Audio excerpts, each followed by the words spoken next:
Saya Azhar Anggun.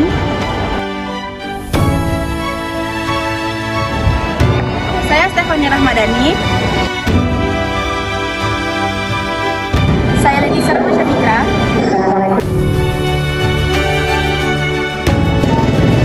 Saya Nadira Dinda Putri. Saya Atorik Tuntas. Saya Zaki Damiansyah Malandar.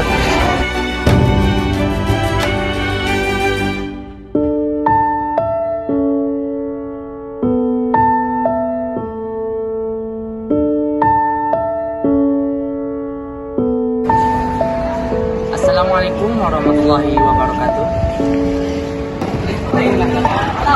Baiklah, pada kali ini kami dari kelompok 2 akan membahas mengenai efektivitas tindakan mengemis yang ada di Kota Padang. Silakan menyaksikan. Mungkin kalian semua nggak asing lagi nih dengan kata mengemis dan pengemis. Mengemis adalah tindakan meminta-minta kepada orang lain dengan harapan agar setidaknya diberikan sedikit materi. Nah, materinya biasanya berupa uang. Lalu, pengemis adalah seseorang atau sekelompok orang yang melakukan tindakan meminta-minta atau mengemis. Jadi, simpelnya, mengemis adalah tindakannya, sedangkan pengemis adalah orangnya. Selanjutnya, timbul pertanyaan, mengapa sih orang-orang itu mengemis? Tentunya ada beberapa faktor, teman-teman. Faktor yang pertama di bidang ekonomi, misalnya kesenjangan ekonomi, kesenjangan pembangunan, sedikitnya lapangan pekerjaan, dan keterbatasan modal yang dimiliki. Faktor yang kedua yaitu di bidang pendidikan, misalnya tidak cukupnya waktu minimal pendidikan, fasilitas penunjang pembelajaran yang kurang, dan salah memilih pendidikan lanjutan. Yang ketiga, faktor di bidang politik dan hukum. Misalnya, kesenjangan akibat regulasi, kesalahan dalam hal pemenuhan kebutuhan produk hukum, dan kegagalan pemerintah memenuhi hak rakyat. Dan faktor yang terakhir di bidang sosial dan budaya. Misalnya, adanya sistem sosial yang membuat seseorang tidak bisa merubah dirinya ke arah yang lebih baik. Lalu, kurang terjalinnya relasi antar warga. Dan terakhir, yaitu tradisi turun-temurun. Selanjutnya, ciri-ciri dari pengemis. Yang pertama, meminta-minta. Yang kedua, berpakaian kumuh. Yang ketiga, berada di tempat umum. Dan yang terakhir, hidup di bawah garis kemiskinan. Selanjutnya, jenis-jenis pengemis. Terdapat 5 nih teman-teman. Yang pertama, pengemis akibat tradisi. Yang kedua, pengemis kontemporer kontinu tertutup. Yang ketiga, pengemis sementara kontinu terbuka. Yang keempat, pengemis kontemporer hidup musiman. Dan yang kelima, pengemis terencana.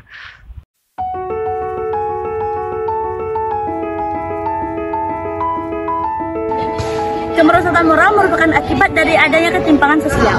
Hal ini disebabkan ketidakmerataan pembangunan yang dilakukan oleh pemerintah sehingga membuat masyarakat terdampak. Masyarakat yang berdampak ini biasanya kesulitan untuk memenuhi kebutuhan hidupnya. Akibatnya, mereka akan melakukan berbagai cara agar mereka bisa memenuhi kehidupan mereka, meskipun caranya menggunakan cara yang buruk dan bahkan terlarang. Yang menjadi pertanyaan adalah, apakah tindakan mengemis yang dilakukan oleh pengemis ini efektif untuk mencukupi kebutuhan hidupnya? Apakah pengemis memiliki usaha ataupun upaya untuk merubah nasibnya?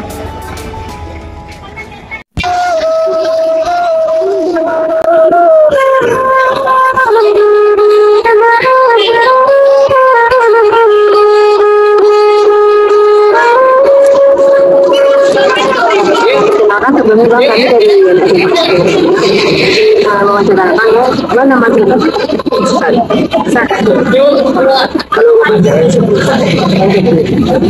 ada berapa lama dari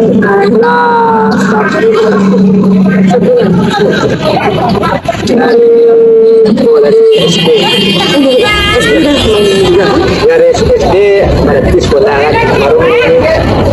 baru tinggal sekolah di bawah. untuk pendidikan Ini jarang kure warna waktu sampai dari kadang di SPU gitu. Ibu aku sawahan, kadang di aku macam lah sih. Mau mencari dia.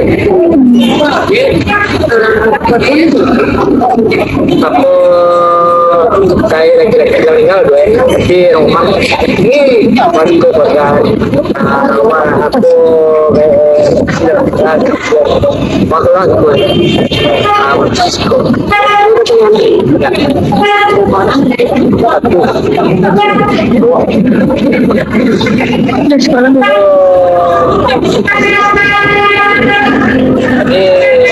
itu kawan tadi kan tunggu kawan coba dia berdua tadi mah ini ya pun tinggal di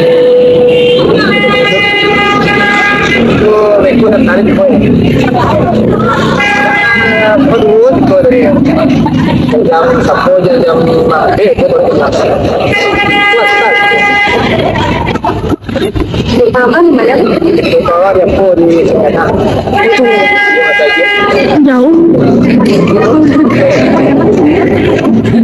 pakai apa? Pakai apa? Jadi pengambilan nama itu dari sini ya.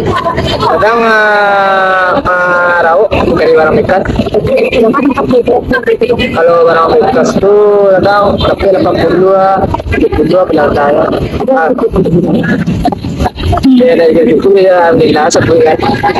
Dia nggak tahu tu kan. Kadang para pakor kadang pakai 92. Itu salah satu ya.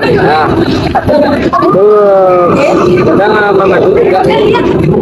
Kenapa sekolah? Kecil. Semua satu. Lagi game Nah, dia pun di masa itu. Oh, selima di sini. Dia percetakan. Mantap. Teman dari mana? Dari sini juga kan? Dari sini. Ya.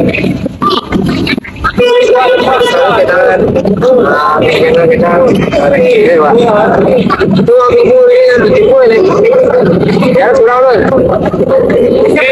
Besar dua. Karena bagi gue. Iya. Dia ramai lah kan. Bisa kurang sana wak sana no. Sana ya.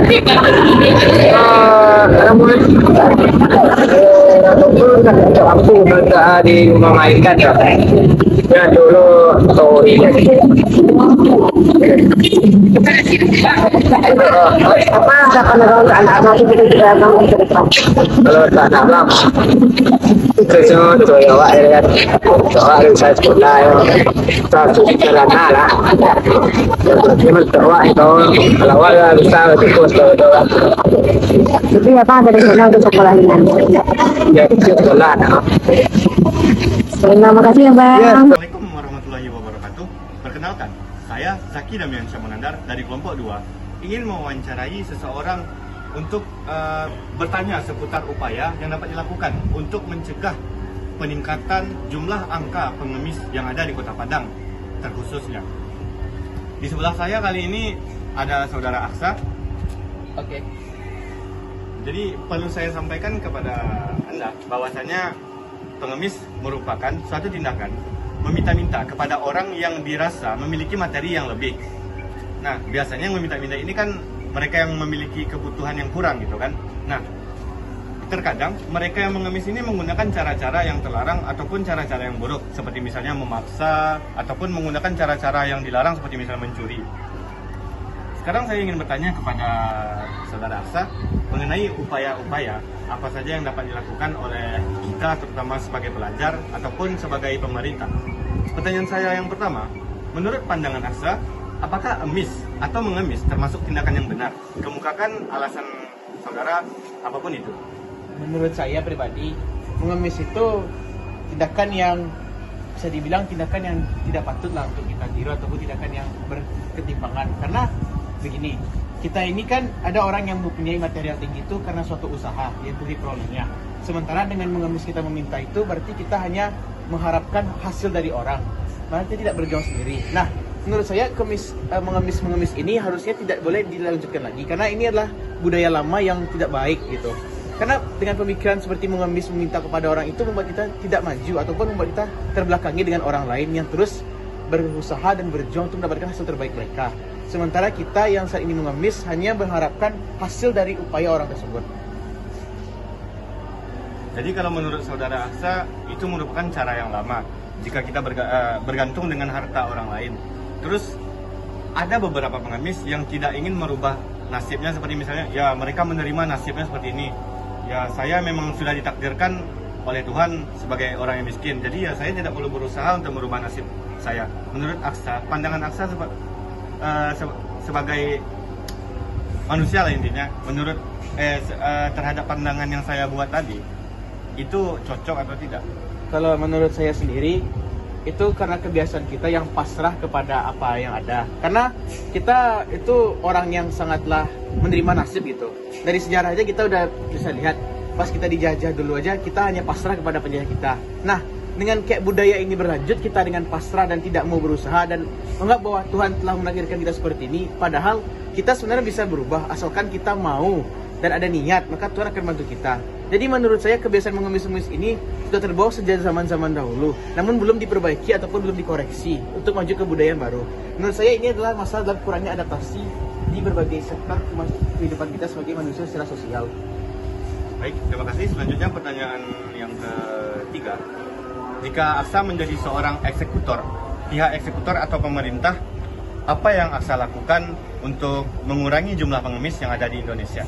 Nah, kalau menurut saya, cara paling efektif dan paling ampuh itu adalah jika pengemis itu masih bisa dibilang produktif, bisa digunakan untuk bekerja atau menerima edukasi, maka saya akan membentuk sebuah sekolah ataupun sebuah sistem di mana orang-orang ini bisa berkompetisi dengan orang-orang yang ada materi ataupun hal yang lebih menguntungkan dari mereka. Untuk orang-orang yang lanjut usia, saya lebih menyarankan mereka ditaruh di sebuah perumahan yang layak gitu. Jadi mereka itu bisa mengisi hidup mereka itu dengan membaca, mencari ilmu, ataupun memberikan wawasan kepada anak-anak muda. Jadi menurut saya sebagai pemerintah, peran yang paling tepat mereka lakukan itu adalah memberikan edukasi dan pelajaran. Namun masyarakat sendiri yang mengemis-ngemis ini harus sadar juga bahwa ini untuk hidup mereka dan bukan untuk kehidupan pemerintah. Oke, pertanyaan selanjutnya. Nah, kalau pandangan Aksa nih sebagai siswa, bagaimana pandangan Aksa terhadap pengemis yang terjebak di zona nyaman mereka sebagai orang yang meminta-minta? Kalau menurut saya sih, mereka itu berarti orang yang sudah pasrah, ya seperti beliau sampaikan tadi. Mereka itu udah menerima aja apalagi dari Tuhan. Dan menurut saya sih ini membuang-buang kesempatan hidup gitu. Karena hidup itu kan kita tidak tahu ya, mungkin kita miskin hari ini ataupun mungkin kita besok kaya. Cuman yang penting itu kita harus mencoba. Dan orang-orang yang sudah zaman di zona ini tidak ingin mengambil ambisi atau resiko-resiko yang dialaminya. Oke, pertanyaan yang terakhir. Jika saya menyempitkan sebuah lingkup menjadi 3 hal pokok saja yang harus diperbaiki. Yang pertama pendidikan, yang kedua kesehatan, dan yang ketiga pekerjaan. Menurut Aksa, dari ketiga hal ini, mana yang lebih utama atau yang paling penting didahulukan terlebih dahulu agar bisa mengurangi angka pengemis atau bahkan menghilangkan pengemis-pengemis yang ada di Kota Padang lah khususnya? Jadi begini, malah menurut saya sendiri, pendidikanlah yang paling penting. Mengapa? Karena pendidikan itu bisa dibilang sebagai fondasi atau dasar dari berdiri suatu negara ataupun berdiri suatu masyarakat. Ilmu yang kita raih dan kita peroleh itu merubah cara pandang pikir kita. Orang-orang yang sudah nyaman dengan zona-zona mengemis mereka itu tidak akan mau lagi belajar cara untuk menjadi sukses. Nah, menurut saya pendidikan kita ini harus ditingkatkan karena buktinya kita masih punya sumber daya manusia yang sangatlah rendah. Padahal kita masih perlu bekerja dan jumlah penduduk kita sangatlah banyak. Kemiskinan terus akan terus naik apabila fondasi ataupun pilar pembangunan utama itu tidak mau dibentuk ataupun tidak mau dikembangkan. Saya ucapkan terima kasih yang sebesar-besarnya kepada Saudara Aksa yang telah menjadi narasumber pada kesempatan wawancara kali ini.